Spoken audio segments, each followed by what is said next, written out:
So, good afternoon, my name is Matt Horn, I'm one of the NEC members here at conference, and you're all very welcome to this breakout session. Professor Allyson, I hope you've read the bio on the app. If you haven't, now's not the time to do it, listen and read it afterwards. But we're going to hear about enhancing ethical leadership. So, thank you, Professor. Thank you, Matt. First of all, I have to apologise. My co-presenter, a very good friend of mine, Chief Superintendent Sam Durrell, is unable to make today. And anybody who knows Sam realises that she's utterly passionate and dedicated to the ethics agenda. And over the last few years, we, along with some other colleagues here, Carl, have been working fairly hard on this agenda, to the extent we now have ethics committees in every force.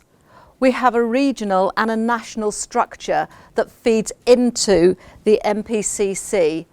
And these ethics committees have already had a significant impact upon policy, on practice, and about contributing to the knowledge base around ethics. So, for example, one ethical dilemma raised by a superintendent around stop and search.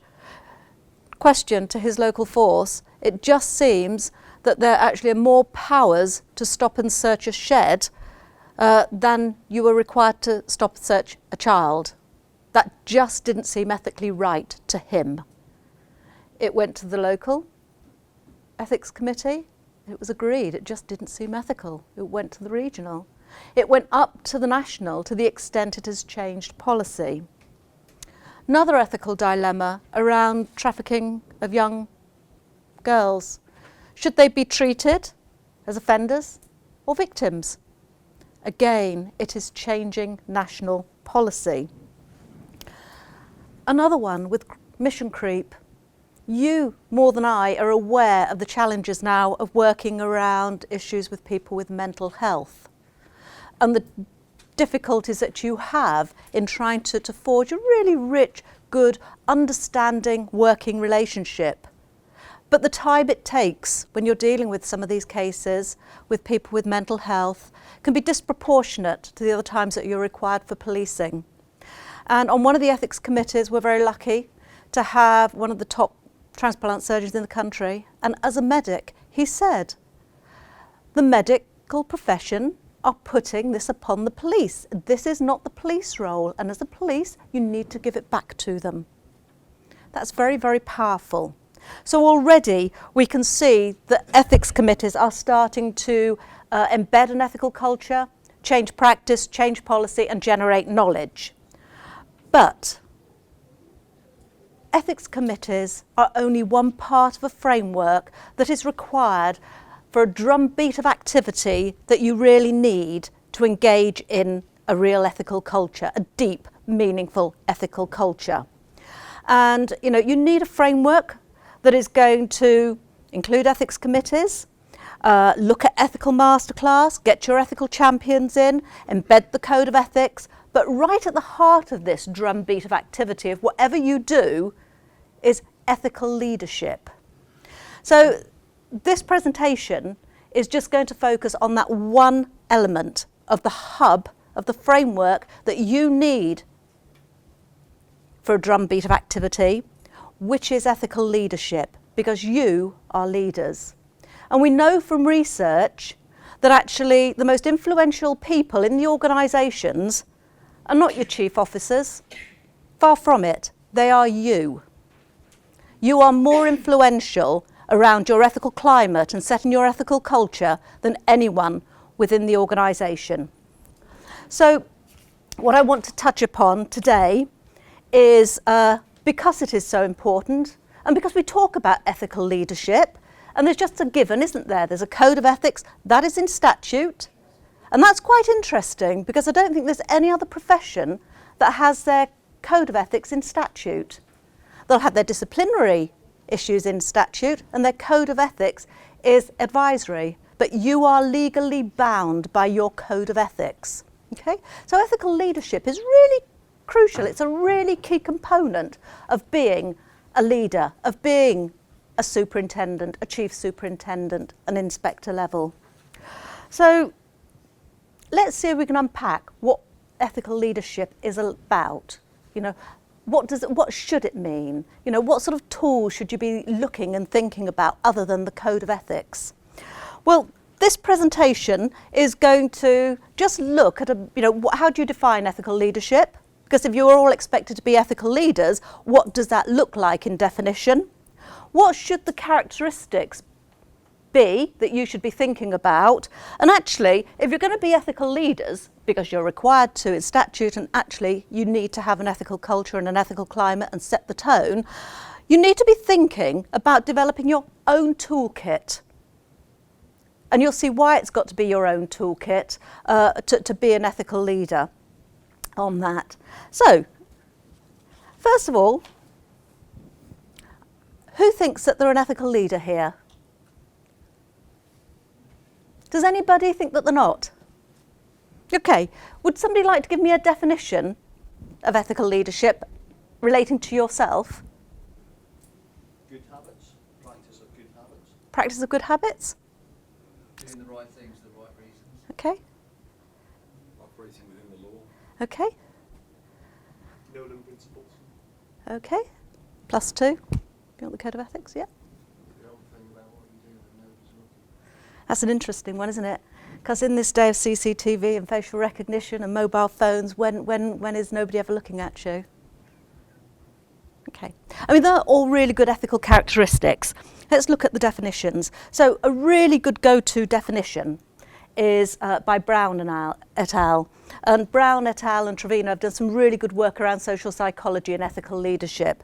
And they came up with, it's the demonstration of normatively appropriate conduct through personal actions and interpersonal relations, and the promotion of such conduct to followers through two-way communication, reinforcement and decision making.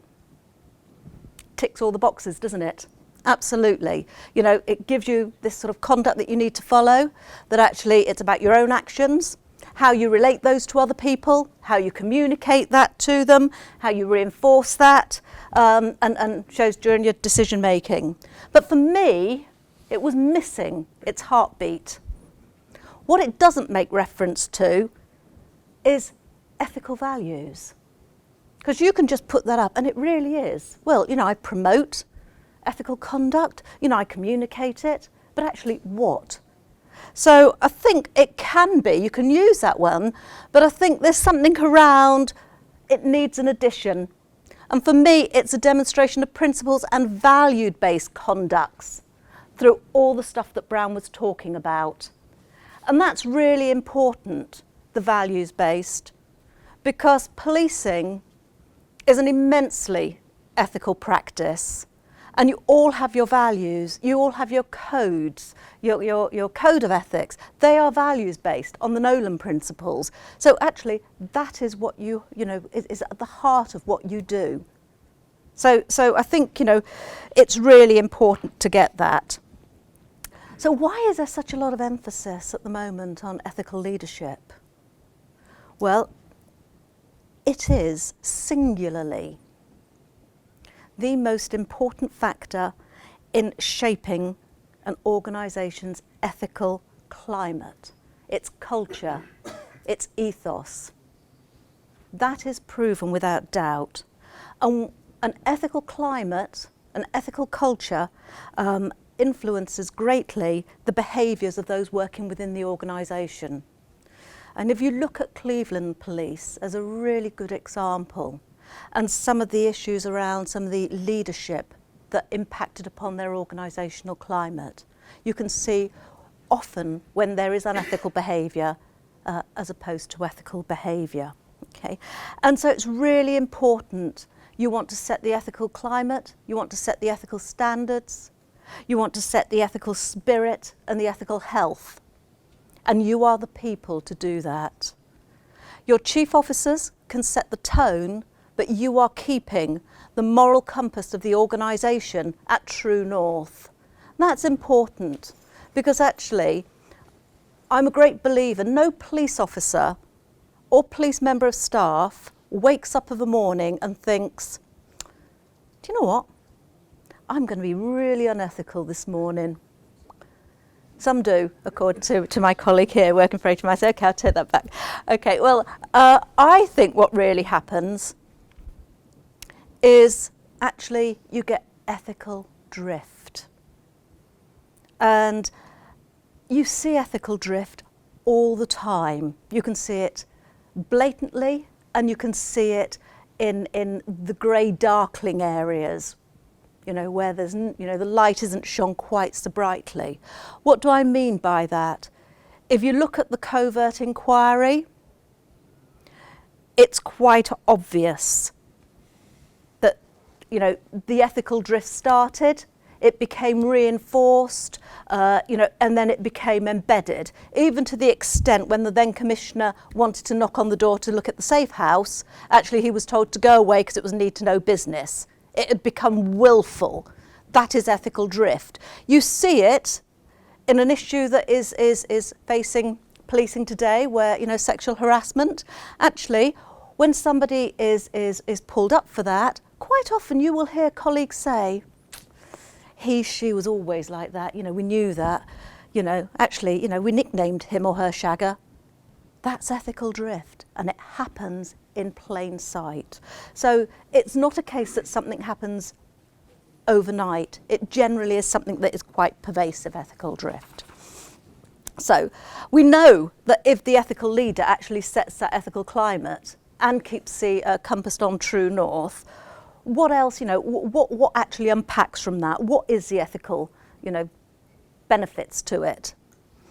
Well, it can predict leadership effectiveness. You know, how many of you know leaders that you would go and work for and do that extra mile? You know, we've all had, they are our ethical heroes.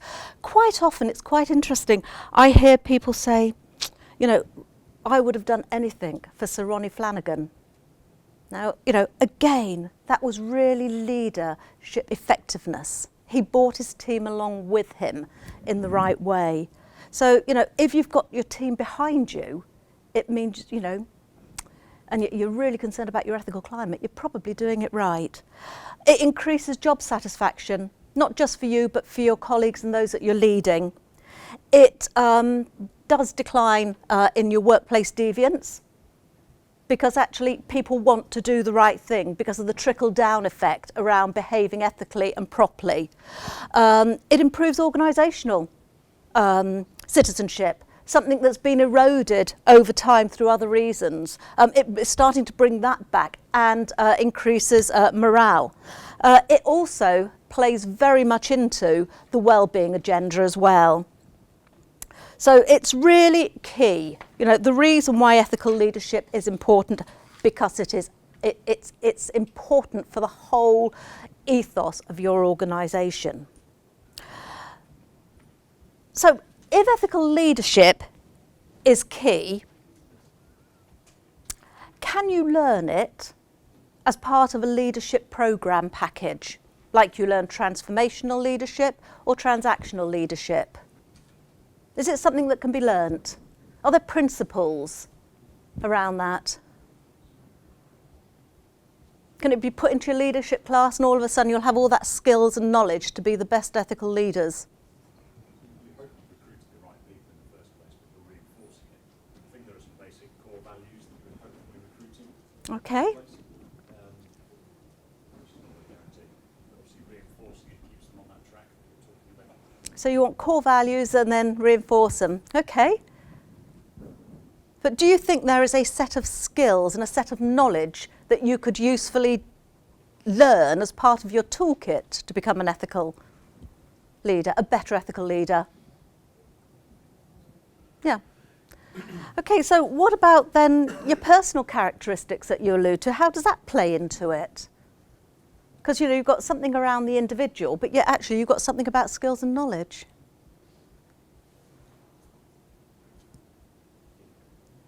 Again, I come back to the people who come with the right behaviours.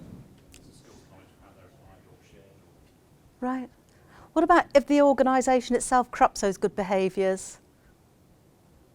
Okay. Right. I think this is why ethics an ethical leadership is so difficult, because it actually is a mixture, a rich mixture of both something that you can learn. There are skills and there's a set of knowledge, there's a set of understandings and principles that you can usefully use to support your ethical leadership, but also it's about your own personal characteristics, which again can be improved if you know what they are. So it's that rich mix and interplay of both of those. Okay, so you can improve your own ethical performance if you know that. Okay, you're relying on your own inner voice, your own characteristics, your core values, your own moral compass to guide you. You know, what was it that made the superintendent, who'd executed many search warrants for sheds and for children, just say, this isn't right? Because the policy was there for both searching children and searching sheds, but comparing the two, this is not right. And yet people have been doing it time and time before that. Okay? So it's a big part of your own character. Okay, so it's an ethical leader is a rich mix of positive forms of leadership and character. So that's our start for our toolkit. And everybody's toolkit will be individual, because everybody's moral compass and where they are, and we're going to look at where you are on your moral development actually, and how you sort of can improve that. So it will be individual, and it'll be a toolkit that you can add to. And it's head and it is heart. It's a rich mixture of both. But you cannot ignore it. If you ignore it, you ignore it at your peril. Because, as Payne said, leaders who fail to provide ethical leadership and develop procedures that facilitate ethical conduct share responsibility with those fundamentally who are unethical. And again, there's two things in there. There's the individual, there's agency, and there's structure. So to add to this complexity, there's the individual, but there's also structure. Scarman, institutional racism, was talking about structure, the same structure that can facilitate unethical behaviour or practice or decision making. Do you think Scarman's still relevant? In terms of, Seems an awfully long time ago. I'm sorry, It just seems an awfully long time ago. I just wonder whether, kind of things that went on as a result of why we needed to have the Scarman report, whether that's still of any relevance in 2019. well, he brought up the concept of institutional racism, which is what I'm using that is terms is actually is structure that perhaps facilitates unethical behaviour and practice. He highlighted that then. So it's not just about the individual. Sure. And I'm sure, if we'd got it right, we wouldn't have any unethical behaviour today. But obviously there's some gaps around looking at ethics. No, I'm not convincing you, am I? I just struggle. Forgive me, and I don't want to say. Well, I'm just struggling because I think as superintendents that there are lots of things that we use at work that make us extremely ethical. And I look at detective superintendents who investigate maybe the homicide of an organised crime member, and probably in their deepest, darkest part of their soul, they'll probably say, well, actually, we deserved it. Well, actually, we don't. We investigate very fairly. And and in terms of the firearms arena, it's built into the national decision-making model around the reasons why we have to undertake various things that it's enshrined. I'm just struggling a little bit why we've kind of conflated the need to put ethical in leadership when it's been my experience over 10 years as superintendent that we do things very much ethically without needing to use that word. Okay.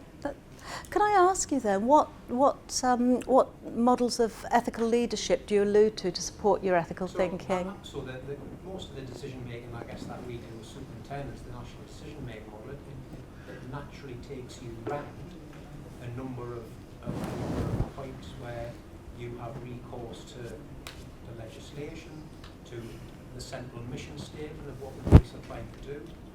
I mean, that seems to me extremely ethical. And in terms of, you know, the investigator who's got a difficult, maybe a death, the fact that they need to rely on avoiding their own personal bias in their decision making. I think also, you know, obviously, well, first of all, was it Scarman that came up with institutional racism back then, or was it? Sorry, MacPherson. Yeah. Yes. So those, you know, so that's 20 years ago rather than maybe 30 or so years ago. But I think MacPherson is certainly still relevant. We have the Code of Ethics that obviously came in within probably about the last 2014. 5 years, which is now that kind of central part of decision making, where we look at mission, vision, and values of policing, but also kind of, you know, asking ourselves what the public would expect. But I think the point that is being made is that we are constantly thinking about ethical dilemmas and ethical decisions in what we do. So yeah, I'm kind of with you, but I just wanted to cross-check with Scarman versus MacPherson. Sorry, not a bit pedantic. Scarman does allude to institutional racism, but it was taken up by MacPherson in a much bigger, much broader camp. So it did start with Scarman. Yeah, I think Scarman is still relevant, as is all history of policing is relevant, because all these things are, you know, in some ways, you know, they're linear. But I mean, I think Scarman presents an ethical dilemma about, you know, whether policing should be about crime fighting or whether it should be about good community relations, and I think that's as relevant now and presents a strategic ethical dilemma as it did when, you know, back in 1981. So I think the relevance of Scarman, okay, it's not as fresh in people's minds, but I think it's such a significant cornerstone of history, it still needs to be taken into great consideration. Okay. So I've got some. I take your point that you think, you know, you're doing everything ethical and that the national decision-making model works for you. I will say that's really good for decision-making. I don't think it's very good for when you come to real ethical dilemmas and challenges, where there are competing factors where you have to make a decision, and actually whatever you do is not necessarily going to be the right one, particularly in fast time work.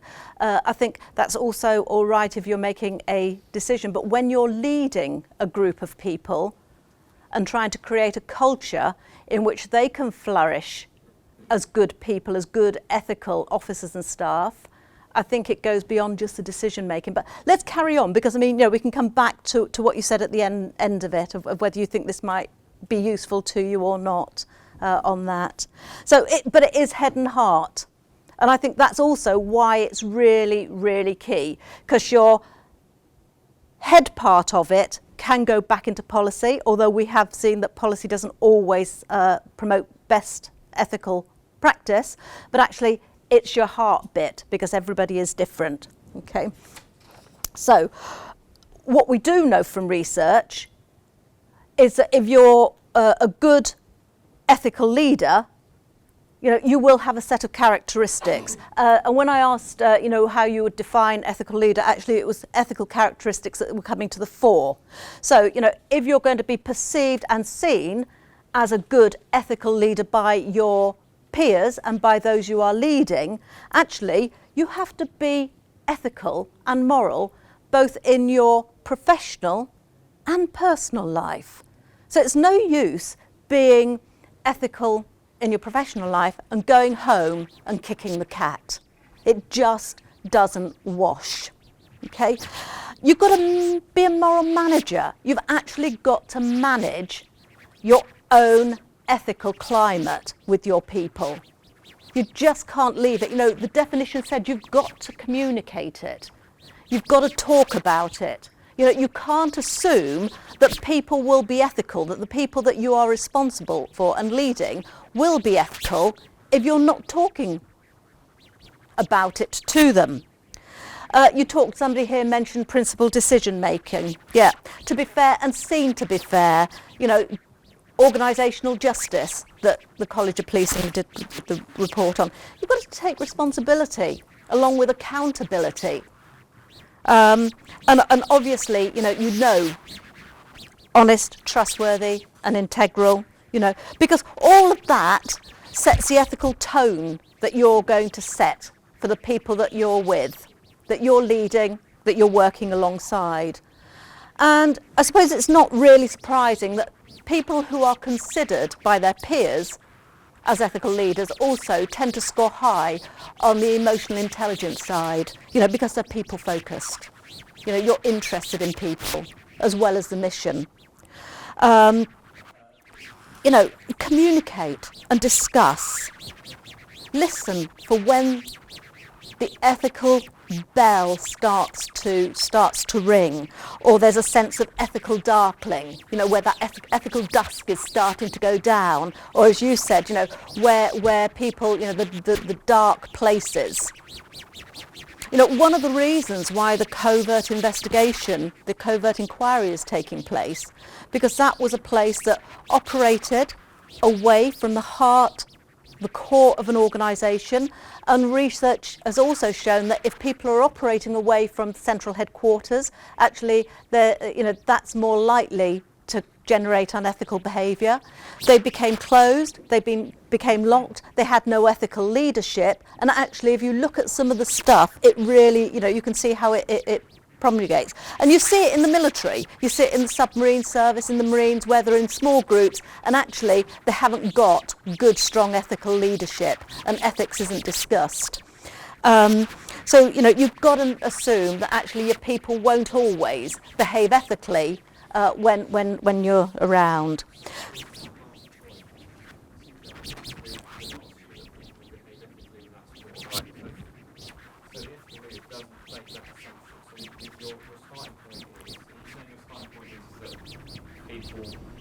Work with you will behave unethically, or No, do not assume, just do not assume. There's a big difference. I'm not saying that they will, do not assume. Just don't take it for granted. Which is going back to the definition by Brown about communication. A really key point. A really key point. So, one of the models which I think is quite useful for individual leaders to start thinking about their own ethical framework is Kohlberg's model of moral development. And this one is, I think, quite interesting because actually it's concerned with how practitioners justify their behaviour, their ethical behaviour, rather than rank, the different behaviours. And when you start justifying a behaviour, actually that's when you start thinking deeply and start accounting for why you behaved or your decision making in that particular way. It also takes into account heart and mind. So it takes into account that there is knowledge, there is some research, there are things that can help you, but actually you're also an autonomous person dealing with complex situations with your own moral compass, and your own moral compass is informed by a host of things, including previous experience of what you've been through in those sorts of situations. So it takes into account all of those, and it's actually a really nice incremental model. Kohlberg describes his model of moral development within 3 stages. So you've got level 1, level 2 and level 3. And level 1 he describes as the pre-conventional stage. What's he saying there is actually your moral decision making, your moral concerns, generally by external factors. Okay? The next level is actually starting to interact with people. So, you're going to be up here. Okay, and then right at the very top is those that have a real deep understanding around morality and values, and actually can start using that knowledge within real complex situations that detangle agency, structure, autonomous, all sorts of things, moral principles that are universal. So, very few people get up to stage. So, if you look at level 1, how many people know colleagues that will do something to avoid punishment of some sort? Well, everybody does it. Say again? Yeah. Absolutely. Yes, and that absolutely, it's formed in childhood. You know, so you're told if you run across the road, smack, if you're allowed to smack, because knocked over. So you cross the road. You know, that fundamental, you know, avoiding punishment. But how many at police level do things? And there is Stephen Fulcher. You know, he made a decision that he knew he would get punished, or he was breaking the law, so he knew there was going to be consequences. So, rather than thinking the other way, it's thinking inversely.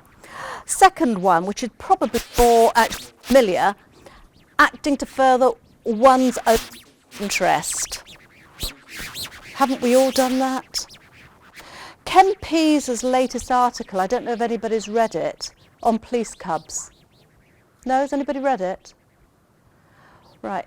What he's saying is that police officers, police cubs, your PCs, your sergeants, they're doing their own thing. They have a new superintendent or chief superintendent in, and all of a sudden there's a whole set of initiatives. All the past initiatives have gone because you've got a new superintendent who wants to make their mark. So they are constantly complaining, well, every time we get a new super or chief super, everything goes out the window on another set of initiatives. Now, what they also said during Ken Pease's research is they're only doing it because they want further promotion. But how many people, if I start that now on Friday at 3 o'clock, actually I'm not going to get home and out the office by 4, I'll leave it. So, you know, at all levels. And, you know, I think we can all slip into that. This level, where probably most of you will recognise, is meeting the expectation of others. So, you know, you want to do the right thing. You want to bring people along with you. You want to bring people along with you. You want, you know that you have an expectation in, you want to achieve it. So you want to do the right thing, morally the right thing, ethically the right thing, legally the right thing. So you bring people along. Where you're thinking, consciously or subconsciously. And as you go up, actually it's the law of societal expectations. What will my colleagues think if I do this? What will society think? So your principles have a greater, are being informed at a greater, higher level as you gain knowledge around morality and experience.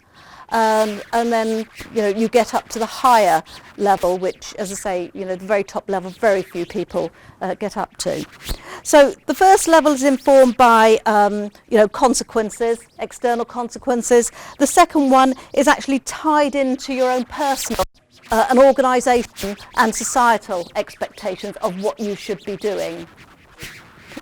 So that's quite a useful one to actually put across your own characteristics. So the first stage of the exercise is to work out what are your strong moral characteristics and where you're more vulnerable.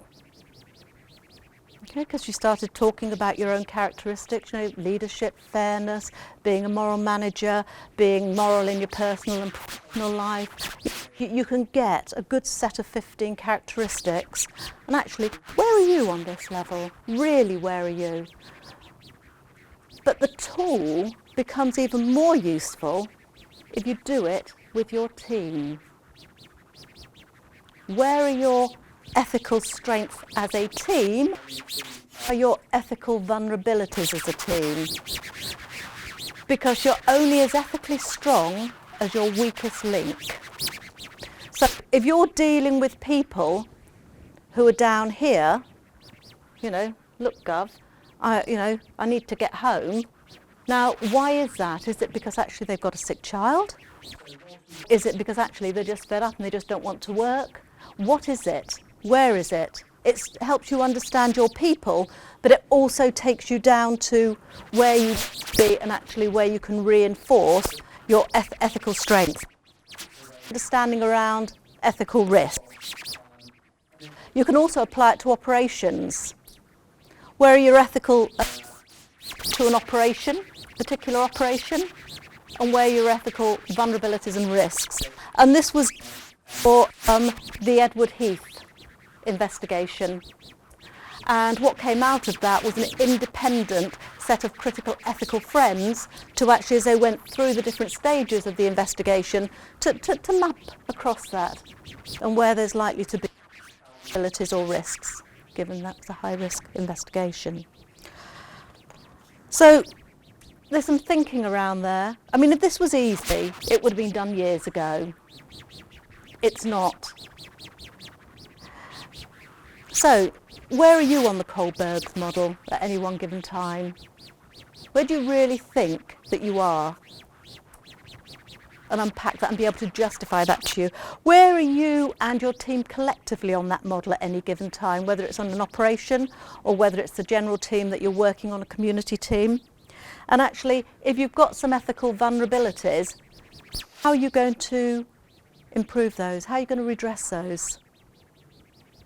If there's weakness on your team, how do you, again, redress those? How do you get to at least level 4? Sounds easy, doesn't it? Another tool I want to give you is, because we all do the right thing, don't we? You know, we all said that, you know, we're ethical leaders, want to be ethical leaders, so we all think we do the right thing. So what happens actually when we get that prickling at the back of our neck that says something isn't right here? Moral judgment and moral action, another tool. Okay. You're going through something and you just think, this doesn't feel right. You know, could be stop and search. You know, hours to stop, search and share a child. It doesn't feel right. So, you know, you're thinking about it. You're starting to work through this isn't right. So that far, so you think, right, actually, I need to make some decisions here. What am I going to do about it? You know, what am I going to do about it? What is right and what is wrong? Okay, then you start to prioritise your own moral values. What should I do? Actually, what is important? Actually, it's the child has got to be more important than a shed. Okay, so what that tells you is actually about, tells you your strengths and your weaknesses of your moral character. So you intend to do an action, but research has shown that whenever people get an issue right here, they go through all that stage, they know they've got to do something, they actually work out what is the right action. 94 to 95 end up here. They don't actually do it. It's an intended action which isn't carried through. Only a small percentage actually change their behaviour based on that. So from doing to thinking to doing is significant. And I think that's where you get your ethical drift from, because people know. Generally, people might know that things don't feel right. There's also an awful lot of people very persuasively justify what I might judge to be amoral behaviour to themselves as being acceptable. Most corrupt people I've ever dealt with are people who are very good at persuading themselves that what they do is absolutely correct. And that's where you need the ethical framework, your ethical hub. And ethical leadership is at the heart of that, but actually that's where you need your ethics committees, your ethics champions, your ethics masterclass, you know, the whole agenda around ethics. And that assumes that we operate in a society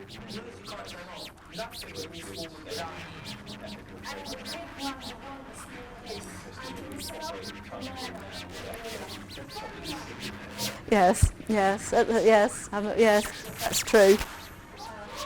And that's why you need a whole framework, a whole drumbeat of ethical activity. And this is just the one part of it. That's quite important to remember that at the start. Because, there are times when people, even though you think you are really right, and it may not necessarily fit with you, but it is, in the wider thing, it is the right thing to do. So, looking at other people's different viewpoints. So to conclude, there's some really good knowledge, there's really good research, there are some skills you can learn, okay? But it's also about your own moral compass and looking at that and finding out where that is, where that fits for you, where that fits within your department, where it aligns to with your organisation. Okay? It is about heart and mind. It's both. An ethical leader at this level is absolutely crucial. It influences the whole ethical culture of your organisation collectively. But you are not alone. It's set by the team, which is why you need a drumbeat of activity, why you need a whole range of things to work within.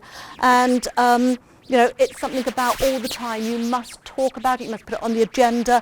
It's something around knowing vulnerabilities, ethical risks and ethical strengths that you have to maximise your own ethical leadership.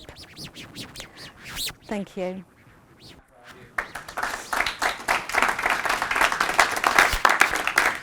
Folks, there's an opportunity for questions. We've up to 10 minutes. I know we've had quite a few as we've gone along, but feel free if you wish. Can I just take you back to your first slide, please, about what the focus is practice The definition. Yeah, the definition. Because it talks about followers in your definition. But I think it's more than followers. Sorry, forward one. Not that one, the next one. So it's promotion of such conduct to followers. I think it's actually really important how we manage upwards. Yes. This came from O'Keefe, which actually is working on NATO at the moment. So it's very much for the military. It was very much a followers, but you're absolutely right. It's upwards and it's sideways, and it's I take your point there. Yes.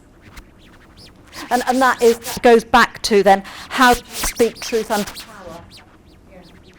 And that's why you need a whole framework around ethics rather than just being on your own. And it's questioning. The Royal Marines, they have a wonderful thing. We're the first to overcome, the first to understand, the first to recognise, and the first to overcome. That sounds really laudable.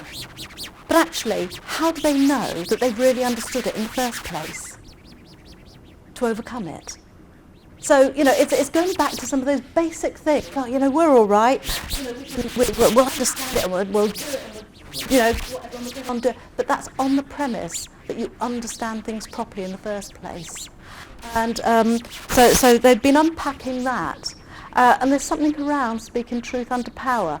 And they call it loyal dissent. So their leaders, their officers, will get their troops around them and say, right, this is what we think the strategy is. What do you think? And they're actually encouraged to speak, to challenge it in a really positive way. And I like that term, loyal dissent. It really is engaging. Kohlberg's been talking about that for years, but it's constructive dissent. Yeah. But it's actually putting it into action. There's something about talking, but actually when you can get it into action, into a team, it's really positive. And in a rank and file organisation, that's not without its challenges.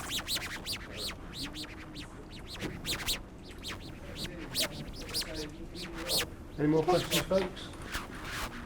If not, can I ask you to show our appreciation? We've had what I think is a challenging presentation, and there's been some good loyal dissent within it, I think, around the questions that have been asked. And I suppose we're left with that challenge around, are we as those influential leaders able to steer that true north course? So, Professor, thank you very much.